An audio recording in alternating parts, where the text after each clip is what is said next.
복구 작업과 재난 피해에 대한 지원 역시 신속하게 이루어져야 하고 특별 재난 지역 선포 등 정책 수단을 모두 동원하여 후속 조치를 신속하게 추진해 주기 바랍니다.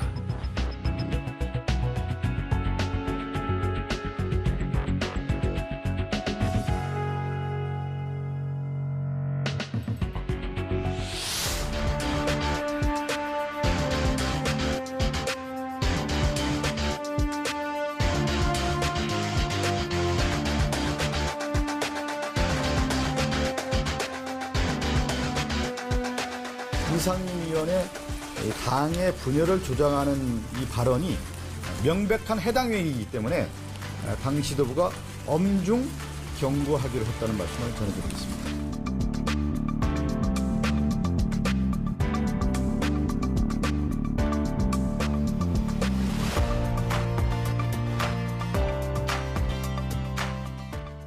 네, 저희가 준비한 영상 보고 오셨습니다. 비 피해 소식은 잠시 뒤에 또 전문가 인터뷰를 통해서 다각도로 분석을 하도록 하겠습니다. 정치 토론 진행을 하겠습니다. 한 달에 한 번 두 분 나오시죠. 장해찬 국민의힘 최고위원, 김한규 더불어민주당 의원입니다. 어서 오십시오.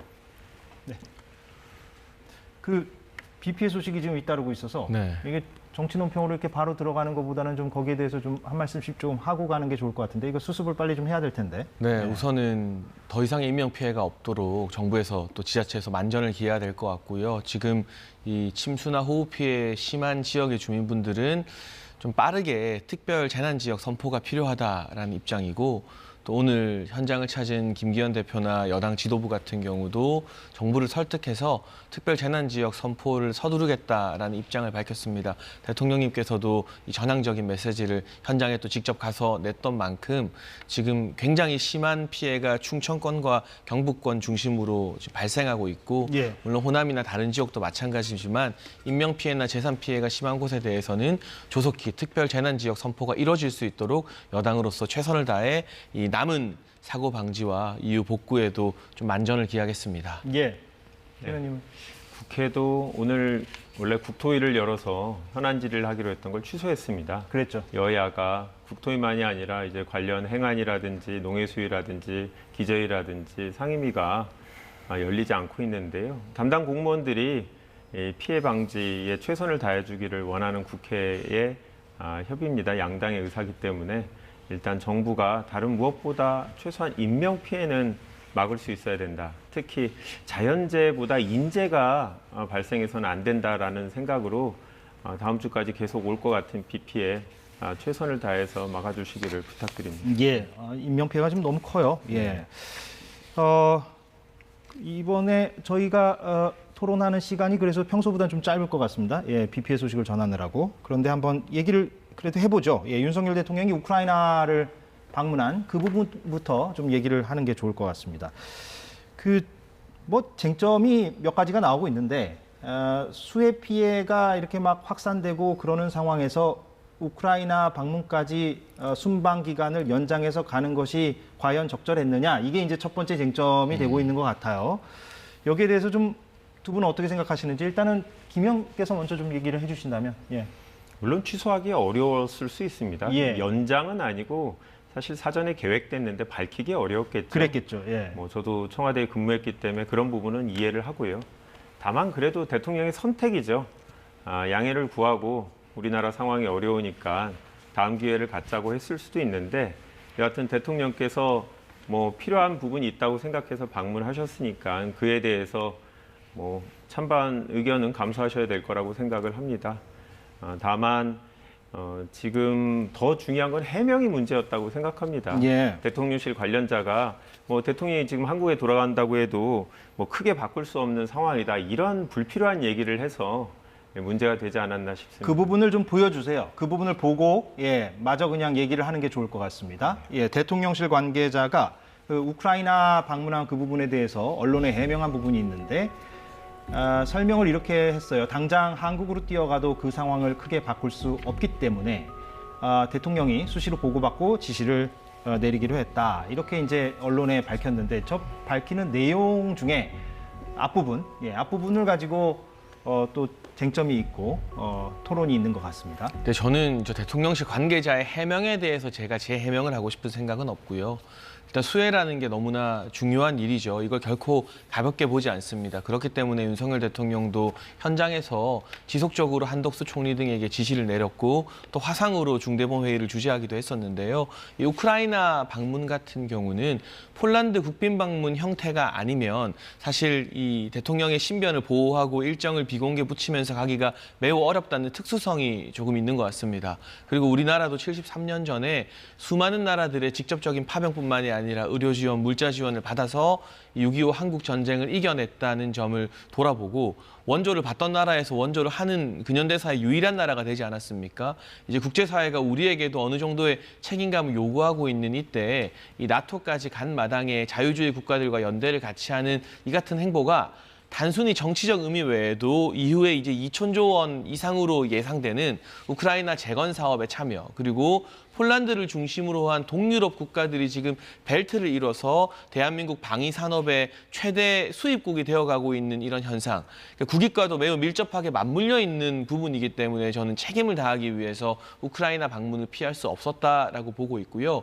야당에서도 비판을 할 때 수혜와 관련해서 대통령의 직접적인 메시지나 현장에서의 어떤 회의 주제가 좀 더 적극적이었으면 좋겠다, 뭐 이런 비판이라면 저도 고개를 끄덕이고 귀 기울일 만한 부분이 있다고 생각을 합니다. 그런데 뭐 러시아와 중국의 총구가 우리를 향하게 됐다, 우리가 러시아와 적대하면 안 된다라는 식으로 지나치게 국제 정서와 완전 동떨어진 좀 패배주의적이고 피해의식 가득 찬 그런 외교적 논평은 좀 자제해야 되는 것이 아닌가. 이 두 가지 부분은 조금 구분해서 봐야 될 것 같아요. 그 와중에도 수해 대처를 위해서 얼마나 열심히 노력했느냐는 저희가 국민 앞에 겸허하게 평가를 받아야 되지만 우크라이나에 간 것 자체가 러시아와 갈등을 야기하기 때문에 마치 잘못된 것이다, 외교적으로 대한민국을 위험하게 만든 것이다라는 식의 야당의 예. 외교 논평은 저는 절대 용납할 수가 없습니다. 그 패배주의라는 용어를 쓰셨기 때문에 반론을 좀 드려야 될 것 같은데. 저 개인적인 의견은 예. 저는 대통령 우크라이나 갈 수 있다고 생각합니다. 예. 외교는 명분도 중요하기 때문에 이 무력 침공에 대해서는 우리가 문제 제기할 수 있죠. 그리고 최근에 뭐 글로벌 가치 사슬이라고 얘기하는 이 경제적인 측면에서도 우방이 중요한 점을 고려하면 미국을 포함한 서구 유럽 국가하고 함께하는 연대하는 메시지를 내는 건 의미 있다고 생각합니다.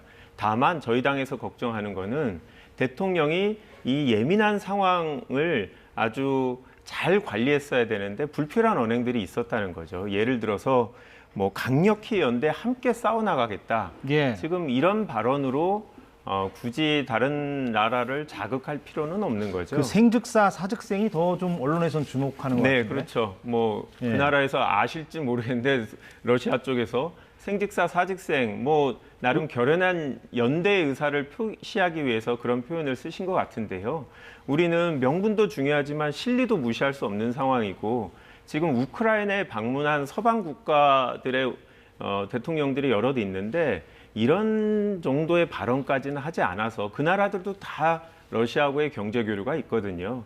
그래서 우리도 명분은 지키되 실리도 무시하지 않는 그 나라에서 교민들 또 우리나라 기업들이 명확하게 활동하고 있다라는 이 현재 상황을 고려할 때 적절한 선을 유지하는 게 외교의 핵심인데 그런 면에서 좀 과하지 않았나라는 생각은 듭니다. 그러니까 이 부분이 좀 논점이 잡히는 것 같은데 그 생즉사 사즉생 이순신 장군이 했다는 그 말이죠. 그 언어가 그러니까 우크라이나에 방문하는 것까지는 좋은데 좀 과도한 거 아니냐. 전략적인 어떤 유연성, 모호성이 좀 필요한 부분도 있는데 거기에 대해서는 좀 어떻게 답을 주시겠습니까? 제가 파악하고 보고받기로는 우리 외교 당국과 러시아 외교 당국 사이에 일종의 마지노선이 설정되어 있죠. 살상무기 직접 지원입니다. 그 부분에 대해서는 러시아가 매우 민감하게 나오는 게 맞아요. 하지만 이번에도 우리가 추가적인 이제 인도적 물자 지원이나 간접적인 장비 지원, 이를테면 지뢰 제거 장비 같은 이런 부분에 대해서는 러시아가 때로 비판적인 논평을 하더라도 직접 대한민국을 타겟으로 삼아서 민감한 반응을 보이지 않고 있습니다. 따라서 너무 과도한 우려다. 그리고 이런 강한 대통령의 연대 메시지가 젤렌스키 대통령으로 하여금 이례적으로 한 번의 감사 트위터, SNS뿐만이 아니라 오늘 방금 젤렌스키 젤렌스키 대통령이 또 대한민국과 윤석열 대통령, 김건희 여사에 대해서 각별히 감사한다는 메시지를 연이어 올렸거든요. 그 2,000조 원 규모의 우크라이나 재건 사업을 고려했을 때, 그리고 제가 처음 말씀드린 이 동유럽의 방위산업 벨트를 고려했을 때 이 정도 강한 메시지는 전 충분히 보여줄 수 있다고 생각하고, 사실 훨씬 더 적극적으로 나오고 있는 미국이나 또는 독일을 비롯한 EU의 국가들, 또 일본 같은 경우도 기시다 총리가 우리보다 몇 달 먼저 우크라이나를 방문했죠. 러시아로부터 지금 뭐 특별히 보복받아서 힘들어지고 그렇지 않습니다. 어느 정도 외교사의 이 마지노선을 서로 지켜나가면 되는 것인데, 우리와 러시아 사이의 마지노선은 살상무기 직접 제공이기 때문에 마지노선 지키고 있다. 그 부분에 대해서 야당이 우려하는 것처럼 돌출적인 어떤 이 관리 못하는 부분이 부각되고 있지 않고, 오히려 이 대한민국이 이렇게 중추적인 국가로서 민주주의와 자유주의를 지키겠다는 선언을 함으로써 그동안 대한민국의 많은 이제 6.25 때 원조를 해왔던 국가들로부터 우리가 이제는 리더의 국가로 위치가 완전히 달라지는 효과를 볼 수 있고요. 짧게 이거 하나 꼭 말씀드리고 싶은데요. 지금 동북아시아 가장 큰 갈등 요소가 양안 갈등 아니겠습니까? 중국이 대만을 침공할지도 모른다는 시나리오가 사실 러우 전쟁 이전에 실질적으로 검토가 되었었고, 북한도 우리를 향해서 무력 도발을 하고 있습니다. 동북아에서 양안 갈등이든 북한의 도발이든 어떤 무력 분쟁이 일어났을 때 우리가 지금 힘들어하는 나라를 적극적으로 돕지 않는다면 그때 가서 우리가 국제사회의 원조와 지원을 요구할 명분이 있겠습니까? 그 차원에서라도 이 동북아의 어떤 안보상 최전선에 있는 대한민국은 다른 나라보다 더 적극적으로 연대를 할 수밖에 없는 필요성이 실질적으로 있다고 생각합니다. 예, 반론계를 짧게 드리겠습니다. 예. 저는 이 생즉사 사즉생 강력히 연대 함께 싸워나가겠다.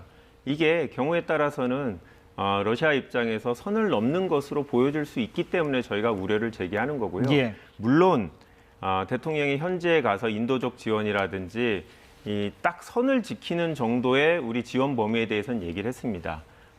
무력적인 어떤 갈등으로 유발될 수 있는 살상무기 지원이라든지 이런 부분은 뺐기 때문에 충분히 그런 메시지에서 적절한 선을 유지할 수 있었는데, 저는 이 부분의 발언이 대통령이 어떻게 보면 국내 정치를 위한 메시지가 아니었나라는 생각이 들거든요.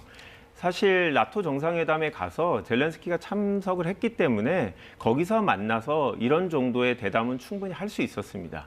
근데 대통령은 현장에 가서 본인이 러시아가 있음에도 불구하고 이런 강한 모습을 보여주는 이런 장면을 우리 나라 국내 정치의 목적으로 활용하려고 했던 게 아닌가, 이제 그런 생각이 들어서 향후에도 대통령께서 아까 장해찬 최고위원이 말씀하신 재건이라든지 우리나라 국익을 위한 일들은 해야겠죠. 하지만 명분과 실리 항상 이 두 가지를 고민해 주십사 하는 게 저희 야당의 요청입니다. 알겠습니다. 이거는 근본적으로 보면은 외교 노선의 어떤 철학 차이, 인식 차이, 이거를 두 분께서 어떻게 보면 드러내 주셨다고 볼 수도 있기 때문에. 근데 이제 민주당 예. 외교 노선이 우리 김 의원님만 같으면 제가 어느 정도 비판도 수용할 텐데, 김의겸 의원 논평이나 이런 강성파들의 논평을 보면요, 마치 우크라이나 가서 연대하겠다고 한 게 큰일 난 것처럼. 원내 대변인이긴 네. 합니다. 아니요, 근데 저는 저도 그런- 그래서 아까 개인적인 의견이라고 말씀드렸고, 장 의원님 말씀이 맞는 게, 저희도 국민의힘을 자꾸 친일 정부라고 얘기를 하지만 모든 분들이 그렇게 또 생각하는 건 아니고, 반대로 저희가 마치 친중, 친러, 약간 공산주의 국가들하고 연대하는 약간 과거 어떤 권위주의 정부에 반대했고 당시에 사회주의에 대해서 우호적인 운동권 세력들이 있기 때문에 여전히 그런 거 아니냐라는 식으로 또 공격하시는 분이 있는데, 당내에도 다양한 의견이 있고, 저 개인적으로는 일단 기본적으로 이번 우크라이나 방문 명분을 위해서 국제사회 연대를 위해서 할 수 있다라는 생각이라는 건 명확하게 다시 한번 말씀드립니다. 그래서 그 강성 친명들은 주로 친중 친러거든요. 그런 분들이 좀 그렇게 뒤로 밀려나고, 그렇게 나눌 김한규 건 의원 같은 아니고요. 분이 민주당의 주류가 되면 외교적으로는 협치가 훨씬 더 잘 될 것 같습니다. 아이고, 예. 그렇게 딱 이렇게 이분법적으로 얘기할 거는 아니시고요. 예. 그 민주당 내 의원들 중에 어느 의견이 더 많은지는 우리가 지금 판명할 수는 없는 것이니까 네. 이쯤에서 좀 정리를 하도록 하겠습니다. 그래도 어찌됐건 논점이 시청자 여러분들께 전달이 됐다고 봅니다. 네. 그렇기 때문에 판단을 아마 하실 것 같고, 또 다른 부분이 이 부분이에요. 이 부분도 짚어보죠. 김건희 여사의 이른바 명품 쇼핑 부분인데 좀 정리를 하겠습니다. 물론 주말 사이에 이제 보도가 좀 많이 나오긴 했기 때문에 시청자 여러분들이 이 부분을 접하셨을 것 같긴 합니다만, 사사건건 시청자분들께서는 또 오늘 처음 접하시는 분들도 있을 수 있기 때문에, 현지 시각으로 12일에 리투아니아 현지 매체 주모네스라는 곳에서 사진과 함께 이런 보도를 했습니다. 보실까요? 예, 다음 장 보시면 아래쪽에 그 동그라미 부분을 좀 보시면 될 텐데 나머지 대통령 부부의 모습이고요. 아래쪽에 보면 이제 어느 상점에 김건희 여사가 이제 방문하는 수행단과 함께 방문하는 것을 볼 수가 있습니다. 경호원들이겠죠. 예, 지금 그 간판도 나오고 있고 저게 이제 뭐냐면요. 그 보도 내용을 보면 현지 매체 보도 내용을 보면 저곳이 유명 명품 브랜드를 취급하는 이른바 편집샵, 예, 명품 편집샵이라고 합니다. 예, 명품 고가품을 얘기하죠. 거기에 이제 김건희 여사가 이제 들렀고 일행이 모두 16명인데 6명은 가게 바깥에 있었고 10명은 안에 있었다. 이렇게 이제 현지 매체가 보도를 했고요. 그리고 그 다음 날에 저 방문하고 그 다음 날에 그 김건희 여사가 직접 또 온 건 아니고 다른 사람이 와서 물건을 사갔다. 예, 이렇게 보도를 했어요. 그리고 그 저 상점, 저 가게의 관계자의 인터뷰도 실었습니다. 물론 리투아니아 현지 매체가 저 보도를 할 때는 부정적인 맥락으로 보도한 건 아닙니다. 김건희 여사가 워낙에 이제 어떤 패션 감각이 좋은 그런 대통령 부인으로 국제사회에서 좀 주목을 받고 있기 때문에 그런 맥락 속에서 보도를 한 건데 저게 이제 국내에 알려지면서 저는 명품 쇼핑이 과연 온당한 것이냐 이런 문제 제기가 하나가 있고 또 하나는 이제 지금 국내에서는 안 그래도 호우 피해가 막 벌어지고 있는 상황에서 저런 비공식적인 방문이 온당한 것이냐 이런 문제 제기도 있는 것 같고 그렇습니다. 또 대통령실 그 관계자가 언론과의 대화에서 얘기한 것들도 문제가 되는 것 같은데 그것도 마저 보겠습니다. 마저 보고 두 분의 논평을 듣겠는데요. 자, 대통령실 관계자가 이 부분과 관련해서 이제 국내 언론이 이제 물어보니까 대통령실의 공식 입장은 나오지 않았어요. 나오지 않았고 매일경제 기자와의 어떤 그 문답 속에서 대통령실 핵심 관계자가 저렇게 얘기를 했습니다. 가게를 간 건 맞다. 그런데 물건은 안 샀다. 그 가게 관계자가 그 가게 그 상점 주인이나 그 관계자가 이렇게 안내를 했다. 그러니까 말하자면 들어오세요라고 일종의 이제 호객 행위를 말하죠. 그렇게 해서 들어간 것이다라고 해명을 했는데 저거 자체가 또 적절한 해명인가에 대해서 또 문제 제기가 있는 것 같고 이런 상황입니다. 예, 제가 종합적으로 좀 쭉 정리를 했는데 이것도 일단 김 의원께 먼저 좀 드리는 게 맞을 것 같습니다. 문제 제기하는 쪽에서 좀 얘기를 해본다면 한 3가지 정도 측면에서 생각을 해봤습니다. 첫 번째는 어떤 나라 방문하면 그 나라의 상가를 방문할 수는 있죠. 여러 매장을 들어갈 수 있고 그 나라의 제품이 뭐 비싼 게 있다면 그 나라에 대한 존중 차원에서 살 수도 있고 뭐 여러 매장을 방문할 수도 있는데 지금 문제된 것들은 명품 매장이거든요. 리투아니아 제품이 아니라 그런 면에서 과연 그 나라 국민들이 그 매장을 방문했다고 해서 우리나라 물품에 대해서 존중을 해준다고 좋아했겠느냐. 다른 매장들을 방문하지 않았잖아요. 그런 면에서 좀 적절하지 않다라는 생각이 들고요.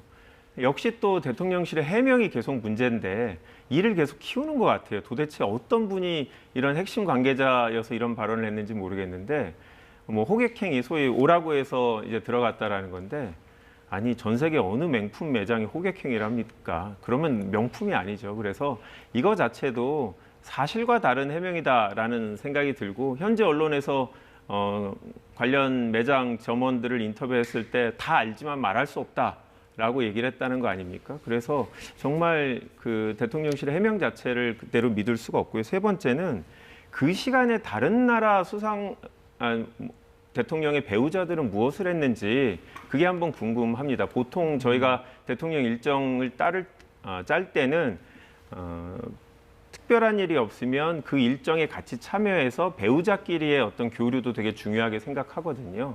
그래서 이날 제가 구체적으로 일정은 아직 확인하지 못했는데 지금 대통령 배우자께서 그날 한국 관련된 행사를 하나 하시고 아마 나머지 시간이라 자유시간이라고 생각해서 이렇게 쇼핑을 하신 것 같은데 저는 뭐 기왕이면 짧은 시간이라도 다른 배우자들하고 교류할 수 있게 함께하는 일정을 참여했으면 어땠을까라는 생각을 해봅니다. 예. 일단은 김건희 여사가 공식적으로 다른 이 대통령 배우자들과 함께하는 일정에 불참하거나 그러진 않은 것 같고요. 이제 남은 시간 동안 이 시가지를 돌아보면서 여러 상점들 둘러보는 건 대통령 배우자들이 의뢰하는 일이죠. 사실 다른 나라 방문하셨을 때도 뭐 친환경 제품 샵을 간다던가 뭐 그런 일정 등은 꽤 있었습니다.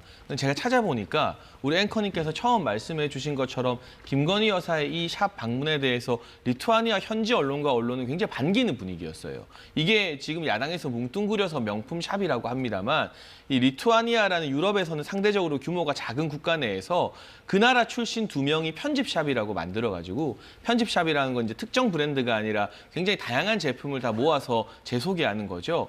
이 지점을 만들어서 성공을 한 몇 안 되는 굉장히 독특한 사례이기 때문에 리투아니아를 대표하는 상점 중에 한 곳이고 거기에 김건희 여사가 와서 뭐 물건을 구매하지 않았다고 대통령실에서 밝혔으니까요. 이 관심이 환기된 것 자체에 대해서는 현지 여론이나 언론은 반기고 있는데 우리는 마치 명품이라는 단어에 초점을 맞춰가지고 거기서 뭐 대량의 쇼핑을 한 것처럼 보도하지만 그건 사실과 다르지 않습니까? 그리고 저는 이 대통령실 핵심 관계자가 가게 인물이 안내를 했다라는 해명을 보고 이게 현장에서 이 가게 인물이 김건희 여사 일행을 보고 들어오라고 한 것인지 아니면 이런 리투아니아를 대표하는 이런 가게나 이런 곳들이 있으니 사전에 뭔가 이 대통령실을 통해서 이런 일정, 시가지를 둘러볼 때 방문하면 좋겠다고 사전 고지를 통해서 안내를 한 것인지는 좀 명확하지 않은 것 같아요. 근데 전자로 해석되고 있습니다. 언론에서. 그러니까요. 근데 예. 그 추후의 입장까지도 좀 들어봐야 될 것 같은데. 근데 저는 만약에 전자로 해석이 되면 저는 언론인으로서 이런 생각은 들어요. 만약에 호객행위를 해서 김건희 여사가 그 경호원들과 함께 거기를 갔다면 그게 더 문제 아닙니까? 왜냐하면 그 사람이 어떤 사람인 줄 알고 또 그 가게 안에 어떤 사람이 있는 줄을 모르는 상태에서 대통령 부인이 그렇게 함부로 어디를 들어간다? 이건 경호상에 좀 문제가 있을 것 같은데. 근데 우리가 보통 시가지나 시장을 예. 다닐 때요, 해외에서도 거기서 이제 반갑게 손 흔들고 왜냐하면 이게 알아볼 수밖에 없는 게 수행원들과 경호원들이 있기 때문에 뭔가 공식적인 사람이다라는 거는 현지 분들도 아실 거예요. 바로 이분이 뭐 김건희 여사다 아니다는 모른다 치더라도. 그러면 저도 네덜란드에서 뭐 대학생활 보냈습니다만 자연스럽게 눈 마주치면 웃고 손 흔들고 하는 게 그 동네 문화거든요. 그랬을 때 당연히 먼저 경호원들이 들어가서 안에 실내 안전 체크하고 방문하는 것 자체는 큰 문제가 아닐 겁니다. 이걸 명품샵이라서 초점을 맞춰서 그렇지 다른 상점이었으면 그걸 가지고 문제 삼지는 않았을 거잖아요. 그리고 이 시기 자체도 국내에 여러 가지 호우 피해가 발생했다는 소식이 알려지기 며칠 전이었기 때문에 이 부분과 관련해서 이 대통령의 어떤 외교 일정 가운데 한 상점을 들어간 것 자체로 이렇게 꼬투리를 잡고 대대적인 뉴스를 만들 일인가 저는 사실 잘 납득이 가지 않습니다. 네, 그 한 부분이 1분 정도 남았으니까 30초씩만 드리겠습니다. 아니, 그 예. 부분이 사전에 정말 협의가 되지 않은 건지 한번 확인하고 싶어요. 일부 언론에서는 마치 거기에 5군데 브랜치를 다 갔다라는 얘기도 나오고 뭐 아까 5군데 갔다는 초반에 얘기도. 나온 사진에 맨 뒤쪽에 있는 현지 남자가 거기 오너 2사람 중에 한 명인 것처럼 보인다라는 평가도 있고 그다음에 정말 편집샵은 대부분 다양한 명품 브랜드들을 모아서 한꺼번에 모아놓는. 파는 샵입니다. 홈페이지 들어가 봤는데 명품들을 파는 데 맞고요. 정말 문제가 없다면 샀다고 얘기하면 되죠. 뭔가 고가의 브랜드의 제품들을 파는 곳이기 때문에 대통령실에서도 안 샀다라는 점을 강조하는 게 아닌가. 통상적인 그 나라의 일반적인 매장 방문하고는 좀 달리 봐야 되지 않나라는 생각이 듭니다. 그런데 김건희 여사 같은 경우는 저도 뭐 개별적으로 대통령실에 물어봤을 때 당선 이후에 모든 의상이나 이런 것들 다 사비로 구입하는 거 철저하다고 알려져 있거든요. 대통령 비서 동행해서 특정 브랜드 옷 사면서 관봉권 뭐 이런 거 현금으로 샀다는 전임 영부인에 비교하면 저는 이걸 가지고 야당이 트집을 잡으면 잡을수록 오히려 자충수가 될 수밖에 없다고 생각합니다. 예, 여기서 정리하죠. 예, 시간이 오늘은 원래보다 한 10분 정도 짧기 때문에 비 피해 소식을 전하느라고 두 분과의 대화는 여기서 좀 마무리를 해야 될 것 같습니다. 장해찬 국민의힘 최고위원, 김한규 더불어민주당 의원이었습니다. 4주 뒤에 뵙겠습니다. 고맙습니다.